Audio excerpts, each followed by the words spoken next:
Chapter है time, speed, distance. Topic है relative speed and time gap का। इसमें जो सवाल है एनटीपीसी सीबीटी 1 का 2 क्वेश्चन है और सीबीटी 2 का 2 क्वेश्चन है, और ये जो 2025 में एग्जाम हुआ था उसका है।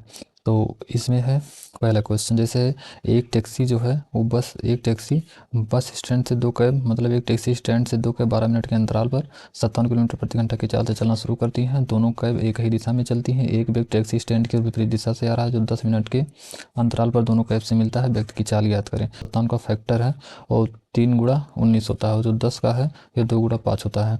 तो अगर देखो जैसे 3 और 19 जो है इसमें कोई ना तो 3 है ना 19 है, यानी कि 3 और 19 का जो मल्टीपल होगा या 57 का टोटल जो मल्टीपल होगा ये आंसर होगा। तो हम डायरेक्ट इसमें 57 का मल्टीपल देखेंगे या 3 का मल्टीपल। 3 का मल्टीपल अगर देखना है तो 9 5 14 नहीं करता, 9 7 16 नहीं करता, 7 2 9 1 10 10 नहीं करता, 3 से 4 2 6 करता है। तो यही आंसर है।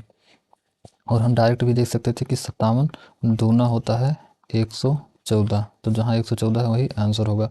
अगला देखो, जैसे जो 54 है इसका फैक्टर होता है 96 में 54, और जो 12 है इसको 6 दूनी 12। तो देखो क्या है कि यहाँ भी 6 है, तो इसमें और इसमें जो कॉमन है उसका हमें नहीं देखना है। उसके बाद जो स्पीड में बचेगा, जैसे यहाँ स्पीड में बचा है 9, तो हमें 9 का फैक्टर देखना। जैसे 8 4 12, 12 9 से नहीं करता, 8 2 10 से 11 9 से नहीं करता, 8 7 15 4, यानी 7 4 11 8 19 19 जो है 9 से नहीं करता, और 7 6 13 5 18 ये कटता है 9 से 18। तो यही आंसर है। यानी कि जो स्पीड में जो और जो टाइम में इसमें जो कॉमन है उसका नहीं देखना है, जो बचेगा स्पीड वाले में उसी का हमें देखना है। अगला है जैसे सेम क्वेश्चन, एक टैक्सी स्टैंड से 2 टैक्सी 28 मिनट के अंतराल पर 74 किलोमीटर प्रति घंटा की चाल से चलना शुरू करती हैं। दोनों टैक्सी एक ही दिशा में यात्रा करती हैं। टैक्सी स्टैंड की ओर विपरीत दिशा से रहा एक आदमी टैक्सी से 10 मिनट के अंतराल पर मिलता है। आदमी की चाल बताना है। जो 74 है इसका जो फैक्टर है 2 गुणा 37, और जो 10 है इसका है 2 गुणा 5।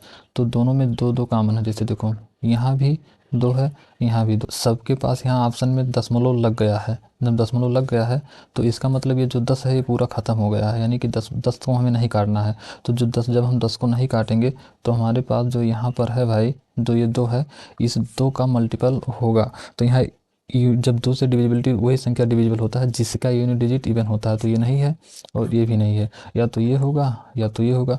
अब हम डायरेक्ट 74 से 128.8 को डिवाइड करके देखते हैं, तो यहाँ पर 30 जो है रिमाइंडर बचता है। जब 30 रिमाइंडर बच गया यानी कि ये नहीं कटेगा, तो जो बचा वही आंसर हो जाएगा। और उसके बाद एक लास्ट क्वेश्चन है, जैसे देखो 24 है स्पीड और 6 मिनट है, तो 6 कम 6 यहाँ है और 6 चौक 24 है। तो यहाँ भी 6 है यहाँ भी 6, तो हमें 6 का मल्टीपल नहीं देखना है। बचा कितना 4, तो हम केवल 4 का मल्टीपल देखें। तो 6 4 से नहीं करता, 5 भी नहीं करता, 3 नहीं करता, केवल 8 करता है। तो ये 8 आंसर है।